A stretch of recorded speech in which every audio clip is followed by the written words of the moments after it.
This is Unmasked with Ron Bennington, an in-depth conversation with some of the funniest people working in comedy, featuring the best touring comedians. The writing sessions would go to like 3 a.m, and sometimes I would say I'm going to go to the bathroom, and I'd go to a comedy club because I've never stopped doing stand-up because it's saved my life every time that I've bottomed out. Comedic actors. I auditioned for like every movie that has like a guy between 20 and 30 that came out between like 2002 and 2006. And Sean William Scott got my part in every single one.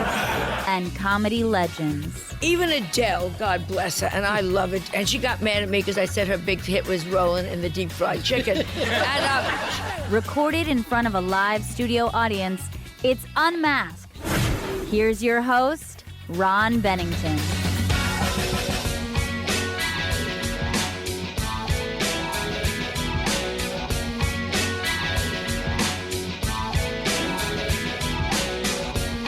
Welcome to Unmasked. I am Ron Bennington, and this Unmasked is one of my favorite performers.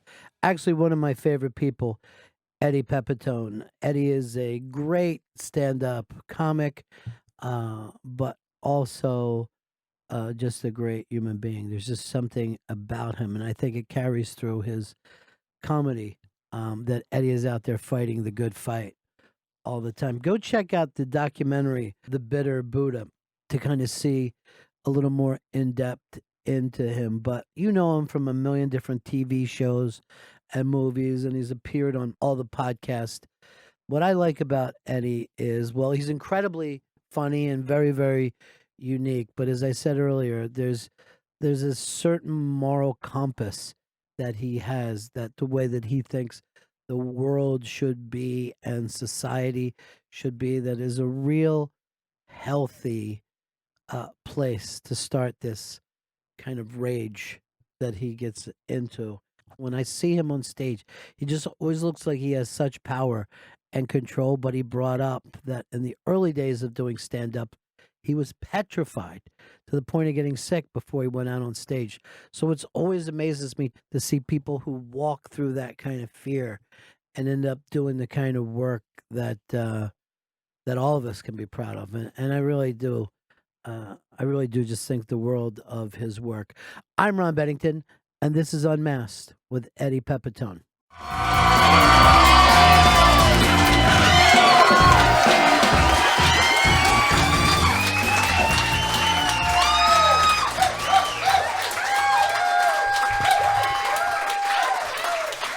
Eddie Pepitone, everybody. Oh, yeah. Ron Bennington. No. Oh, listen to that. Eddie was just talking to me about tearing down the corporate structure of America backstage. Shouldn't we, though? Isn't it about time? Like, why is it still up? I mean, you know why it's still up? Because people are afraid. Well, people are afraid of the mass chaos, and I don't blame them for that. It's like when I get up in the morning and my cats are meowing at me, and I have to feed them real quick, and at the same time take my pills, which are 4 different medications, and sometimes one of my pills will squirt into the cat food, and then you're like, fuck, is it gonna kill the cat? And then you're like, fuck it, what can prostate medication do to a cat? And those of you who don't know what prostate medication is, you haven't lived yet. So that's why we should take down the corporate structure. I got it now. Now I understand. Yeah, no, we should take it down because they're killing everything. We talked about how in New York City, how Central Park has saved the city from so much mental illness because there's actual nature, and the corporate structure is just tearing down everything. I think this administration now is talking about, if they haven't done it already, which is unbelievable, they're just opening up the public parks to oil drilling or whatever the fuck. Yeah, let's make Yellowstone. Let's fucking, Yellowstone. Let's drill for oil and can the campus move out over here? Exxon is here. If you ever want to see why the national parks are important, go to Niagara Falls, where they didn't have time to make, that wasn't made a national park first. and it's an absolute shithole with a beautiful falls in the middle of it. Exactly. It's surrounded by a horrible area, right? Like Yes. you as you're driving, and I did it once. You're driving in Niagara Falls. It's like Biff 1 in Back to the Future 2, and he got the falls. It's just frightening. Yeah. But, you know, it's funny because we're in Austin right now, and there's a kind of a different mindset. They, at least here, it sounds like they push the big corporate stuff back, and they let, you know, strange, interesting people run businesses. Right. And you're like, what? Why can't everywhere be like this? Why does it all have to look like a fucking 7-Eleven across the whole country? Yeah. It's nice that the chain are the chains out of here. They're kind of pushed back. They're pushed bit. back a little, right? Even though there is the mothership of Whole Foods over here, which I went in today. It just feels like Logan's Run, if you know that fucking movie. Like you're in Whole Foods and there's escalators, you know, and like where is the fucking hot salad? But where's this bar? Where's the food bar? And like, you know. Yeah, I like the other place, Half Foods. It's it's smaller, but there's not a lot of comedians that'll go and work the places that you go with your material. I always find it interesting that, you know, I mean, I have no choice. Yeah. You know, I was brought up such a ardent lefty by my father, who was a union leader for a while, and it got in my soul, you know. And I just, you know, most comics just talk about dating and fucking, you know, and oh, isn't it crazy, these new pants? And you fucks eat it up. I see you fucks. You're like, the new pants. I fucking love that guy. People love, you know, well, and you know, I'm kidding, but people love, you know, just the commonality stuff. Like, oh yeah, like people love, you know, talking about movies, you know, all that shit. But they're not crazy about hearing where the workers should unite. You've got to work them a little. Yeah, it gets depressing, you know, because I always remind everybody that, particularly now that we are, you know, I know everybody has talked about apocalyptical stuff for a long time, but this is it. People don't like to hear that on a Saturday night. They're like, what the, hey Margaret, why the fuck did we come here? Listen to a guy talk about that the finite resources have finally reached its limit, and our kids are going to be, my impression of children, this is true, my impression of children in 10 years is that they're going to be living in an underground sewer grid with walkie-talkies going, we need more meat in quadrant 7. And parents are still going to have on the back of their cars, my kid gets the most meat in quadrant 7. Still find a way to be proud. They're going to find a way to be proud. Yeah. And stay competitive with each other. Yes. Fucking just raw crabs in a pot. Yeah. I was going to say, you have a daughter. Yeah. Right? Yeah, she's right here. She's, you know there what? She is. Hi. Yeah. She's great. I love her. Yes. Gail is the person who actually turned me on to you. When she was younger, she said, I want you to see this guy. And I said, the kids love me. Yeah. They do. That's the funny fucking thing. Yeah. And that's what's that's incredible about your career, that as it's gone on, your audience gets younger. And the exact opposite of what's supposed to happen. I have started to play just to toddlers. I go to preschools now, and I'm like, put the fucking blocks away. There's no more water. Yeah. And like, I think that might actually work for you, because they understand quick change of emotion the way you do. Maybe that's why they like me so much. Yeah. Is that I am so mercurial. My emotional state is so fucking fragile, you know? Yeah. I just walk down the block, I'm happy, 2 seconds, sad. another second rageful, another second joyful. Yeah. Like anybody else walk down the street, like I'll be like, who's that fuck? And then I'll be like, hi. Like some cute person. And then some threatening fuck. What do you want? You know, just like it just go, you know, I have no like base level, stability. Well, I owe to my parents. Yeah. Thank you. Yeah.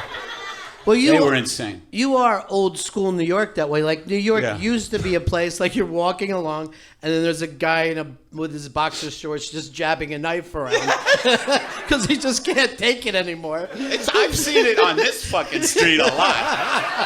Yeah. 6th Street is a fucking mixed bag. Well, I said this when I got here after living in New York City for all these years. The Austin homeless people could beat the shit out of the New York City homeless people. They're in shape. And They're in shape? They're in shape. I said to a guy yesterday, I go, I'm not giving someone $2 that can beat me in a race. You should be taking care of me. Right. Well, the Austin homeless have a good fitness program. I have a soccer team right now. They're unbelievable. Yeah. But and after the game, they just go around en masse begging for food. Help, we won, please. Please help us.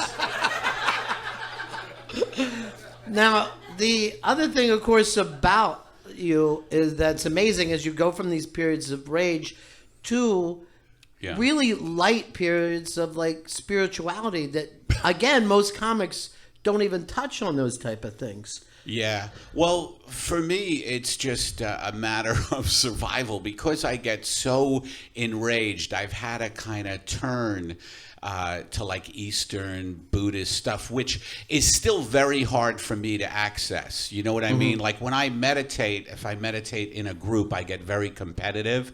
And like I kind of take it like wrestling. Like I'll get in another meditator's face and say, my mind is way more still than your fucking mind.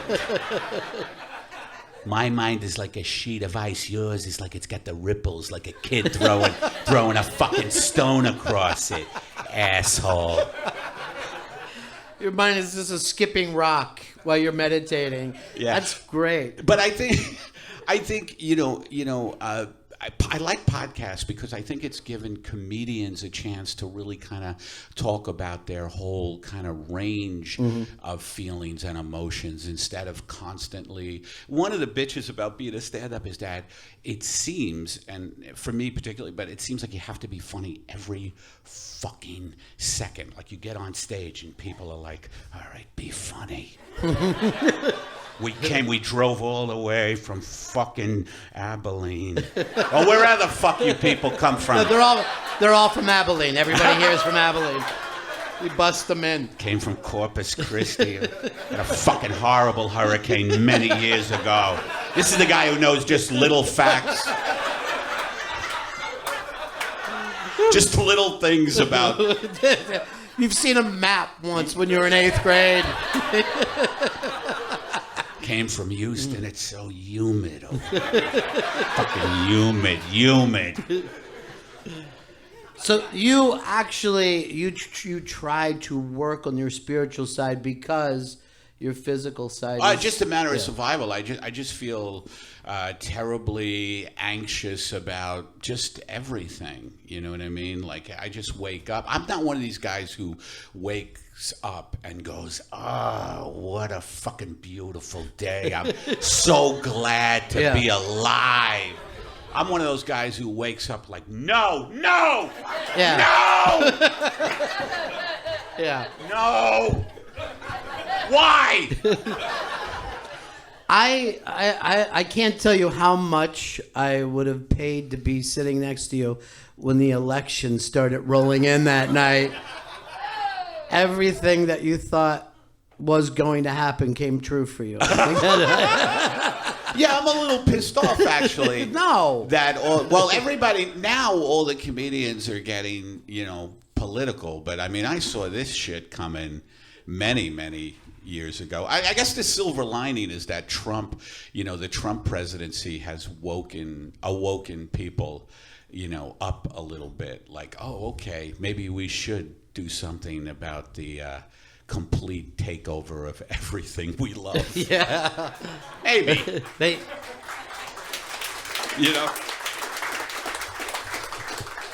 Pandering to the Austin audience here today. Yeah, but there's already been some good comedy that's come out of it. I mean, Melissa McCarthy's Sean Spicer, I think. Well, I think people were then like, this is a good thing that this is happening. Yeah. At least for SNL, it made it relevant again for the first time in 30 fucking years or 40 years. That is the thing about Trump, is it is an amazing, watchable TV show. You know what I mean? Yeah. Like, I used to watch Breaking Bad, and I thought that had tension. But I'll be watching CNN, and I'll get up to take a piss. I'll tell my wife, I go, pause this. I don't want to miss anything. I'll come back, and you'll have a meth lab going, and I'll be like, God damn it, I missed it. Yeah, because basically we have a mentally ill man as our president. Like you don't know.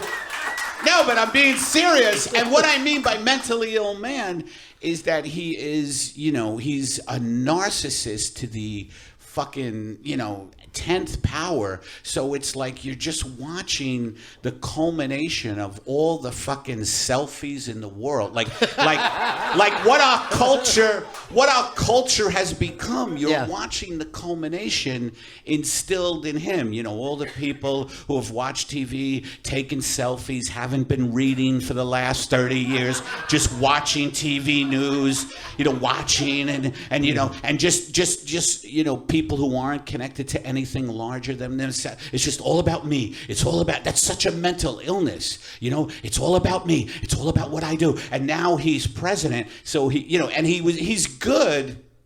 He is good. He got himself elected because he understood the game. He played the media, and he played the quote-unquote working class. He played them because he knew they wanted to hear shit like, I'm going to bring the jobs back. Yeah. I'm bringing it back. Everything we make is going to be made in America. We're going to build a wall. And he also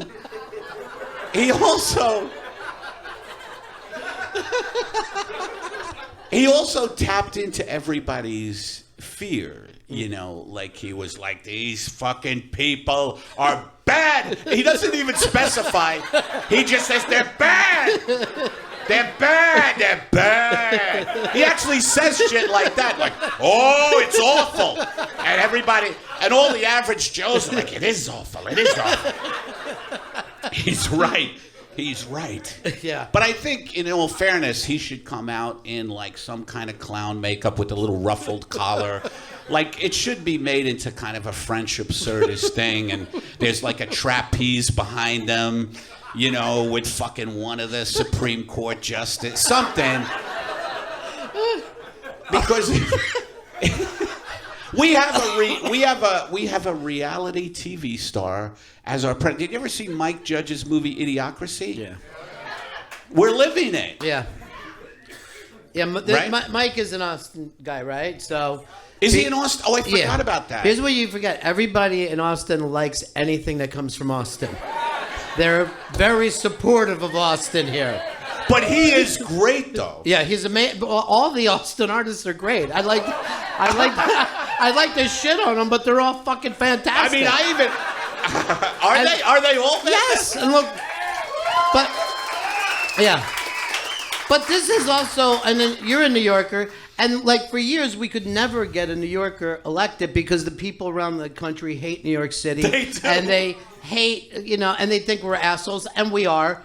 But then They're fucking pussy. They're pussy. Yeah, but then they go and elect even somebody from people from New York City who think is a fucking asshole. I know. You're like, you went and picked the worst fucking New Yorker you could. What are you fucking doing? It's bad. Yeah, I can't believe he's from Queens. Yeah, I know assholes like that. Yeah, in Queens. sure. But there's a level of confidence that he has, though, that is like people buy into. And it reminds you of that book, The Secret, where you're supposed to use... I love The Secret. Yeah. Like, you're just supposed to use your spirituality to get things to come to you, and that's what he's done. Like, I fucking think he's the only one that made that book work. And then his children are confident, too. His children are like Will Smith's kids. They just think they can do anything. Really? Yes, the whole family is very confident and rich. I know they're very rich. Yeah. You think they'll get? You think though they're getting humbled though because they're getting so lampooned by everybody. You'd have to let it in. They don't let it in. Yeah, they just sit around there having dinner, going, "We're doing great. We're doing unbelievably great." Like everybody doing fantastic. Yeah. You think that at some point we're going to get satisfaction with this? Like there's going to be no, it'll never fucking happen.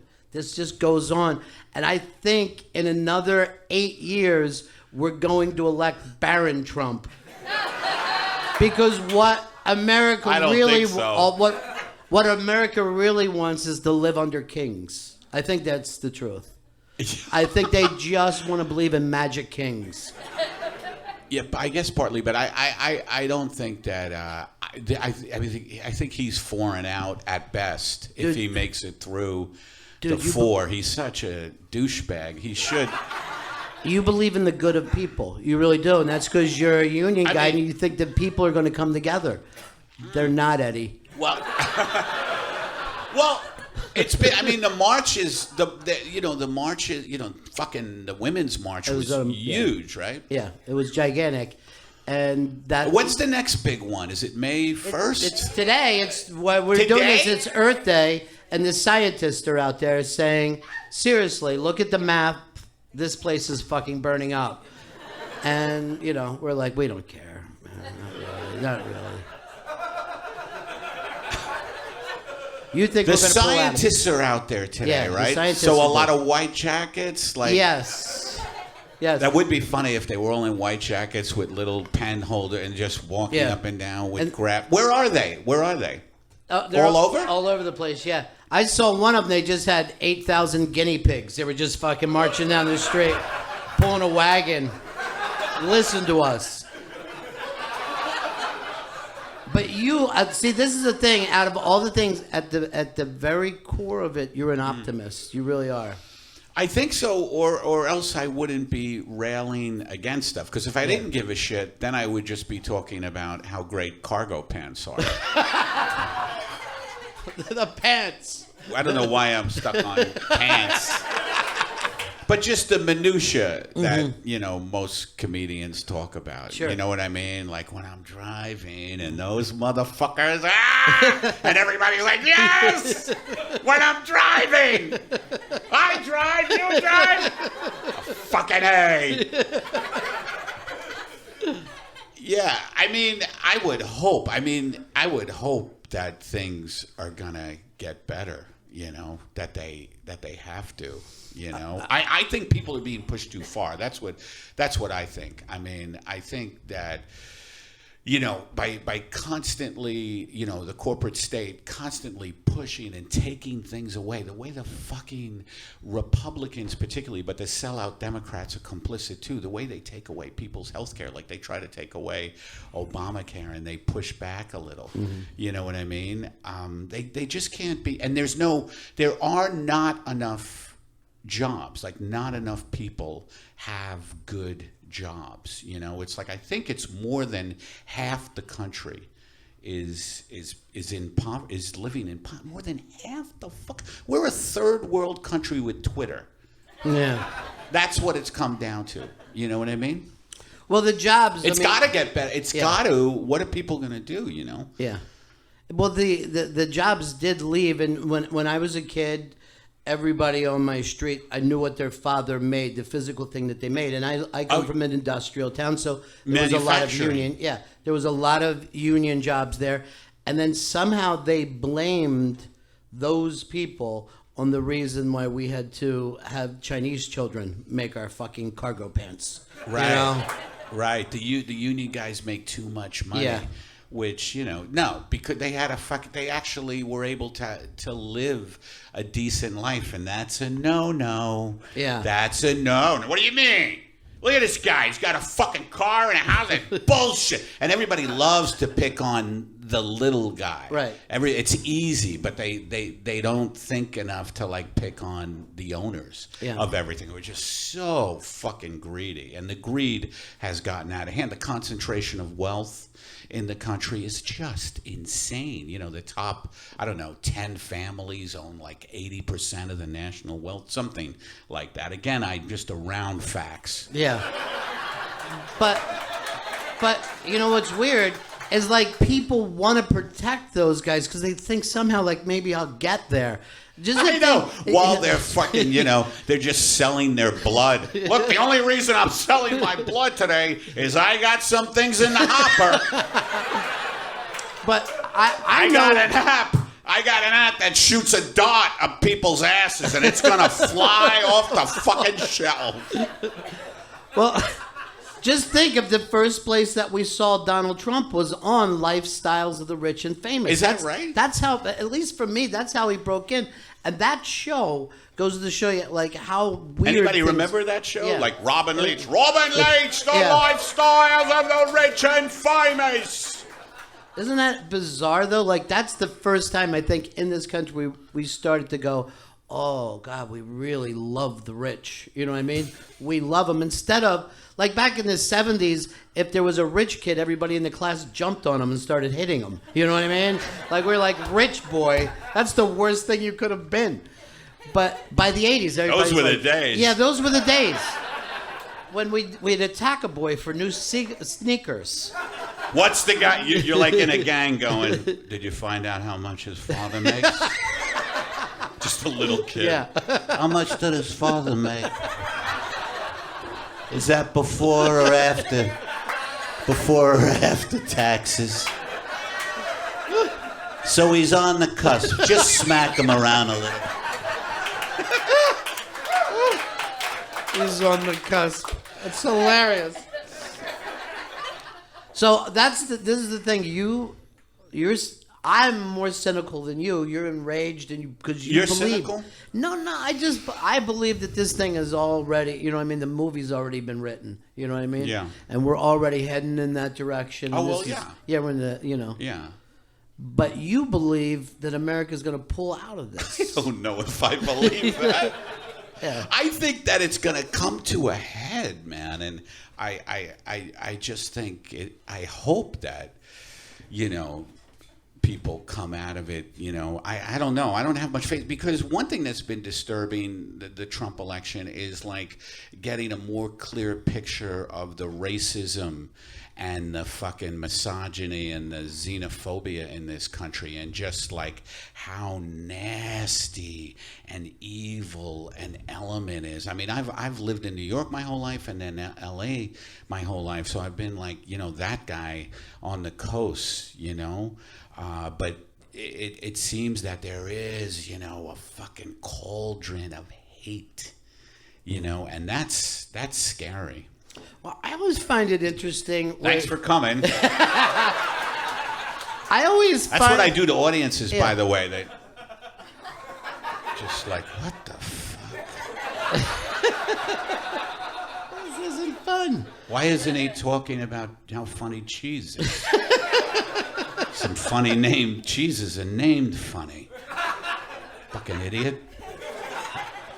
I always find it fascinating, because if you look at, New York City, and everybody is stuck together and moving back and forth, it seems like, okay, you could get why things would break out, but why is there racism in states that there doesn't even seem to be that many black people? Like why are they chanting "Build the Wall" in fucking Wisconsin? You're like, you're not having any Mexicans running around here bothering you.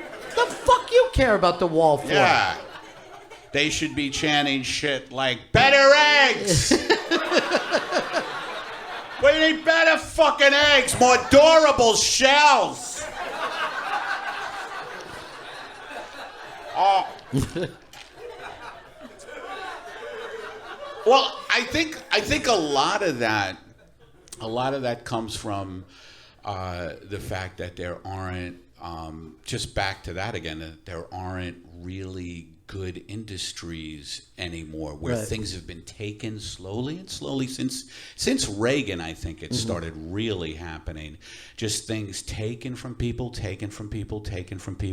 until they don't have a lot, and now they're pissed, now they're angry, and they're looking for a target for their anger, and it's always usually below them. You know, they always usually go for something below, usually never at the top. It's too difficult, you know, and you have to see through all the propaganda. I mean, we live in the biggest, I mean, people say that propaganda, you know, the Soviet Union is famous for, you know, their propaganda. The propaganda machine in this country is fucking amazing. People watch, they are so fucking brainwashed to think that capitalism, it's good, we live in a good country. You know what I mean? Like, they watch fucking the news and they think, and they just get fed this horse shit, you know, and they eat it up. Yeah, I mean, we have gotten to the place where we're like, we put the corporations and the military as like our two best things that we have. Yeah, the military particularly, the Pentagon, the people who run it, not the soldiers are pawns, but I mean, the military is just 64% of discretionary spending goes to making all these fucking bombs. The United States has 800 military bases around the globe. The amount of money going toward weaponry and all of this, you know, policing of the world is just staggering. So they always need enemies to create. You know, they constantly, it's Syria, it's Libya, it's this, it's that. They'll always be enemies so they can justify just this huge fucking war business. And they do, and it's amazing. And they just go around, you know, killing people, and everybody fucking, you know, waves the flag, and they have less and less. Yeah. You know, and I have a bit where the jet fighters fly overhead of the NFL stadiums, you know, and I wish the announcer would be truthful, and he would say, "Ladies and gentlemen, these B-52 bombers that are flying overhead, each one of them could be 35 libraries in your community. You could actually have an infrastructure that works and public education, but instead all you have is an outward manifestation of imperialistic evil."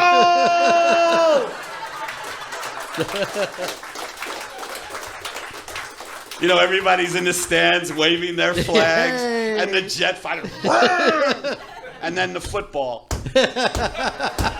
Go, you son of a bitch! I just lost everything!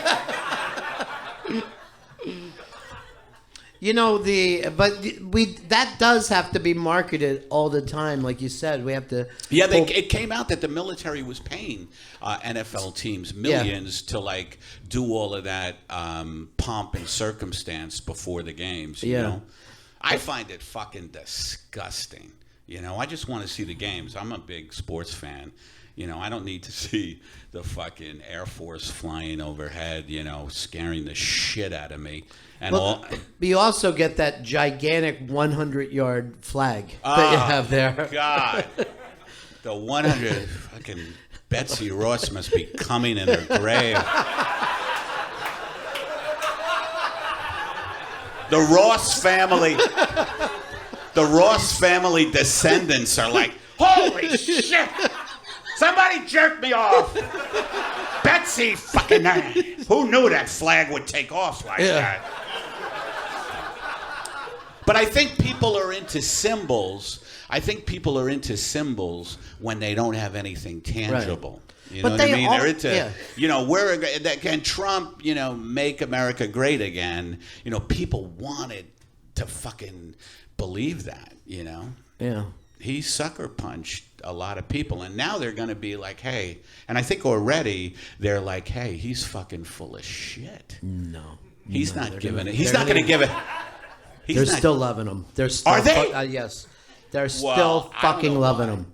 Look at the size of that flag. Look at the jets coming over top, and we got to worry about somebody new that the marketing department is coming up with right now. That is the next scary thing. You know what always reminds me of, if you ever watched the WWE years ago, is like Hulk Hogan would be fighting against somebody. He's fighting the Iron Sheik, and then finally he beats the Iron Sheik, and all the kids would be cheering, and then someone else would just come walking out and stand there looking The at next him. guy? Yeah, the next guy. We're like, Yeah. we That's thought a we great had this. metaphor for. Yeah. That's a great metaphor for foreign policy. Yeah. You know what I mean? Like, yeah, we just fucking bombed Syria, but look at fucking this country. Yeah. What is it? North Korea. Yeah. Which I understand may have the capability to hit Los Angeles with a nuclear missile, which is why I'm thinking of heading back to New York. Yeah. And we have no idea whether they do have that capability, but that's all you have to do is hear that to go, then fucking get them. You know what I mean? Bomb them. Yeah. That's a weird country. Yeah. I don't know what goes on there. They show you little clips of just weird fucks marching around. Yeah. And you're just like, what the fuck is that? Do they have Chopped? Do they have Chopped at least on television? Maybe I'll stay there if they have Chopped. I saw they had a parade so big going on there the other day that no one was watching it. Everyone in the fucking country Everybody was in the it? parade. And it was like, I'm like, oh, we did that in elementary school. What about elementary? We would all just parade around Yeah. and shit, Yeah. That's, you parade a lot when you don't have food, I believe. Yeah. It takes your mind off of not having a meal. Yeah. Honey, we don't have enough potatoes to feed the family. All right, let's go on a parade. Just the kids love the parade. Maybe we'll find something en route.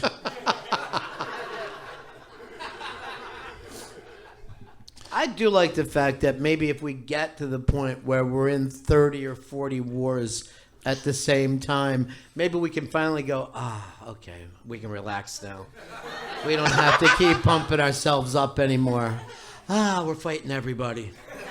We're fighting Canada and Mexico. Maybe if we just picked up one state and, keep it here in America. You know what I mean? Like, Fight a state? Yeah, we'll find a state. Like one of the states we'll just all turn on and dogpile. Fight our own, yeah. Yeah. Right now I'm picking Civil Delaware. War. Delaware? Yeah, I want to get They'd be easy. easy win right off the bat. Are the DuPonts still in Delaware? Oh, yeah, the DuPonts are there. What was the name of that movie where Steve Carell, a bizarre role for Steve Carell, what was it called? Foxcatcher, which by the Foxcatcher. Yeah. I watched that instead of It's a Wonderful Life on Christmas now. I get the whole family around, which consists of the wife and all the animals, no kids, and we just watch Foxcatcher. Look at that, he's about to kill him. That's Steve Carell. He used to be funny. Yeah. I didn't even know it was Carell. God damn it, Foxcatcher. Why do they call it Foxcatcher? Who cares? That was in Delaware, the DuPont family. It was a deranged member of the DuPont family. Well, I grew up near there, and we did? Yeah, and we used to drive around and look at the DuPont's houses back when we thought rich people were bad. And they would always have like a wall around their house. And we used to say this, and I'm going to say that not only the children said this, the adults told us this. They said that there were walls around there to keep their retarded children inside because they inbred to keep their own money. Oh my God. And oh my God. I repeated that story long into my 20s before I finally went, wait, why would they just inbreed? They've got plenty of money.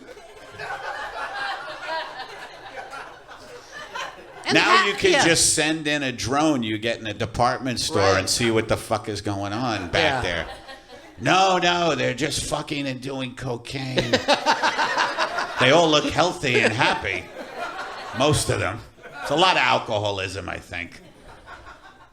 But, we talk about these things, and like I said, you'll go out to the edge a little bit with edge of the comfortability of a lot of your audience. But do you hope to score some people to change their minds, or are you thinking entertainment? Well, I mean, still, as a comic, the first job is to be funny. Right. So it's nice to, I do just want to entertain people, but at the same time, like taking shots at the things I love to take shots in. Like another bit I have is I say, I wish on The Price is Right, a woman, like let's say from Oklahoma, is on The Price is Right, and she has to guess the price of the Iraq War instead of a blender. And the curtain opens, and instead of an appliance, you just see utter fucking carnage. Like people just fucking killing each other, and and she's just jumping up and down along with the studio audience going, I don't know. And the audience is yelling, 5 billion a day! 5 billion a day! And she's like, does that include Afghanistan? 10 billion with Afghanistan! 10 billion with... And then the bet ends with the vet getting up going, you can't put a price on it!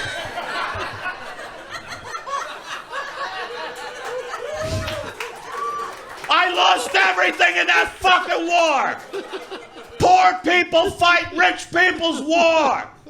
They tell you it's for oil, it's for fucking... They tell you it's for democracy, it's for fucking oil!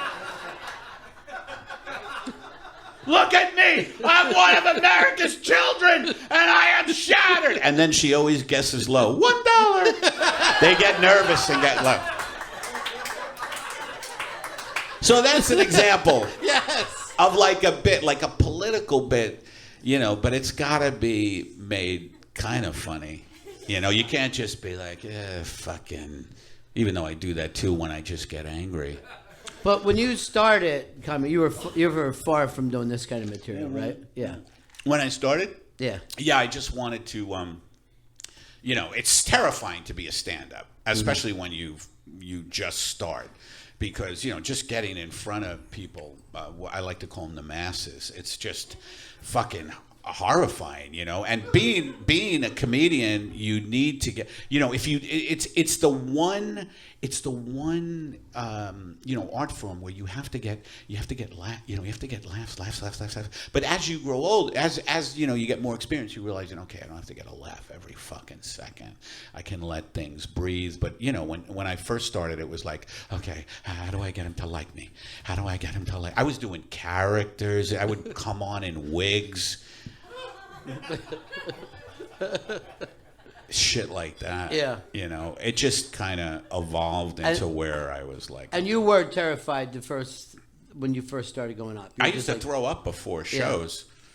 I was very terrified. So here's always the interesting thing. Why keep going? You know what I mean? Like, that's the insane thing. I like to vomit. You know what I mean? Like there's a certain madness that you have to get past that thing. I think it's a need. I feel like I feel like for me it was always a need. Like I needed to do what a stand-up does. Like I needed to be in front of people to get them to laugh. I don't know why. Like it's just wanting to win people. It is a psychotic thing. Like wanting to win people over to like get them to like me and get them to laugh. I guess it comes from my dysfunctional family. My mom was bipolar, very kind of depressed and off, and my dad, I used to love to make my dad laugh, and I think it just carried on. It's my way of surviving. I don't know why other people continue on with it, but it really did create a lot of. It still does. There are certain. I mean, I've gone through so many different types of shows. Like I did the Edinburgh Fringe Festival, which was fucking harrowing. The first year I ever did it, it was in the basement of this bar in Scotland, and people fucking love to drink.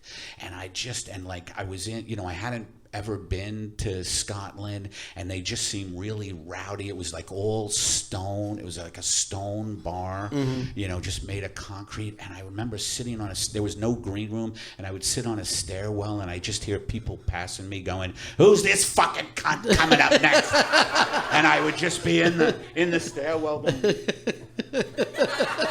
I'm so far from home. I felt so far from home. I was like, I love my dogs. And then it's funny, you get in front of them and you're like, okay, and like something takes over. Yeah. Something takes over, this survival instinct. And then, and it was interesting because the first year I did Edinburgh, I actually did really well. Like one thing I thought, oh shit, I'm going to a different country. I'm going to have to, find out what they like. But turns out what they like is just authenticity. Like they just wanted to see an unhinged American. And I gave them that. Like I was just, doing my thing. Like, yes, I know what you're thinking. Yes, I have had a lot of work done. I had my hair removed and my belly let out because I was too pretty. Like I would do shit like that. And they would like, oh, this American. Yeah. They just love seeing something different instead of, like pandering. And how long did that take you, though? To get to that point, it took a long time. Like it took me many years of performing before. I would say even about 20 years before I could finally feel like, okay, I could just walk out onto a stage and just be myself and not have to hide behind a lot of fucking things like wigs and funny mustaches and like, I got a machine here, like whatever fucking, or even bits, like people come out and they're like, okay, I'm going to do the bit on raisins first, then after raisins, I'm going right into why don't people eat edamame anymore, and then I'm going into the thing about, you know what I mean? Like you don't have a set list at all when you walk out? I do. Of course I have. Yeah. I do have the set list with me. I always have it there as like a talisman, like, okay, in case, because I still at this point, I have had some pretty good bombs. Right. Every once in a while I run into an audience that is like, fuck you. Fucking. Fuck you. You're not famous. In LA, that happens sometimes. I've been doing the Comedy Store, which is a great place to do comedy. It's right in the heart of the fucking narcissistic shithole, that is America. What is the fascination with celebrities in America? Like, everybody is just so fucking... When did that happen? Like, you know what I mean? Yeah. Like we worship fucking celebrities. So sometimes in a place like the Comedy Store, there's a lot of famous guy, like very famous, like much more famous than me, who perform. Like I'll follow Judd Apatow or Jeff Ross or something like that, who are great, But I follow them, and then they're like, have we seen him on anything? Margaret, who's this fucking idiot? I don't think he's famous. Hey, buddy! Get famous! You fucking idiot! I lived through you! I lived through you! I have to get up every day and fucking just fucking live like an animal! And if you're not famous, what am I here for? I exult in your fucking pedestal! And you aren't on it. You're kind of where I am. So now you're a mirror for me? Fuck you, I want a mirror. If I want to look in a mirror, I'll look in a mirror. So that's what you carry to the stage, knowing on a nightly basis at the comedy. But I've had a couple of audiences like that, and it's funny. It's funny because like I have the set list, but I realize what they really want is just to, like, I'll go after them. I'll say exactly what I just said just now. I'll go, oh, I'm not famous enough for you. Well, I was on 2 Broke Girls twice. which is true. Yeah. Do you enjoy the acting? You get a lot of roles. Yeah, I do. I after doing stand-up, acting is usually it's a piece of cake. Like especially kind of television work in LA compared to like fucking doing live stand-up where you really like doing an hour and you really have to fucking be able to switch gears a lot and go into all kinds of things. Acting, you get a script and if the sitcom, like Two Broke Girls and you're like, oh really? So you do like toast. Here's your $8,000. Thank you. See you next time. Please, I'm available if I get $8,000 for that. So you do like toast? I usually I hate this, but they usually typecast me as like, and I see myself as like a Newman Clooney, but they typecast me as like butchers. I'm always playing butcher. Yeah, all right, you want to...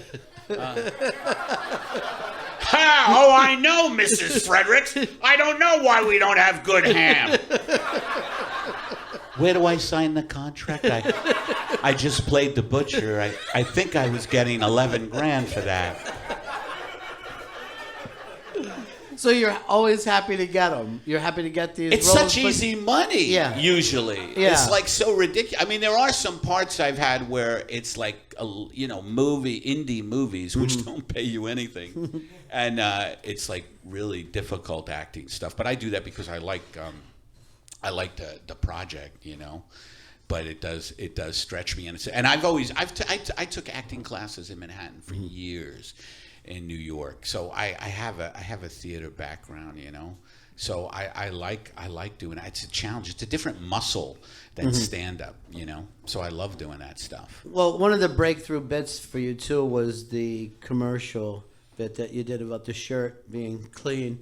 And have you ever done any commercial work? I did recently. Key and Peele. I always say I'm not going to be the face of the corporate state. But Key and Peele had a commercial thing that they asked me to do, and they were like, "It's $30,000 up front," and I was like, "Okay." It was for a company that I didn't think would be that bad. They were called, like I wouldn't be the spokesperson for Exxon. You know what I mean? Unless it was really good money. You see me like the big anti-corporate guy, like in the Arctic shelf going, hey, we didn't melt it. Come on. It's not Exxon. I'm Eddie Pepitone. A couple of polar bears still have land. Why are you so mad at Exxon? All right, Prince William Sound was a misstep. All right, I'll give you that. So what was the Key and Peele thing? It was not funny at all, it turned out. I thought it would be very funny. It wasn't funny because the corporate guys always are like, we can't. That's a little too edgy. Let's just keep it really unfunny and boring. The same thing that they do with Hollywood comedies most of the time. Absolutely. They all get together and work on it until it's dead. Absolutely. Hey, why the fuck is this thing so funny and relevant? Who's responsible for this? They let shit go, though, on that's the good thing about the fact that there's so many different networks now because you can get some interesting stuff on the air, Amazon, Netflix, it goes on and on now. It's all of it, CISO, all of this, all these different platforms. So people are actually, and I think it's even pushed the networks a little to the left. Like they're now but they still have their comedies are still. I don't know. Is there a funny comedy on network television? Modern Family is pretty funny, I guess. Yeah, until 2 years ago. But they have some funny. Ed O'Neill is one of my favorites. Oh yeah, he's amazing. Yeah. But it seems like that some sitcom would think, I'll put Eddie in the Ed O'Neill part. You would think that. Yeah, you could be the angry dad who's yelling at the kids for enjoying themselves. Yeah. They haven't given me a really big role, which continues to fuel my rage at the world. Yeah. No, imagine if they had. I might be some just corporate suck-up at this point, like living in a gated community going, no, I think Trump is not that bad.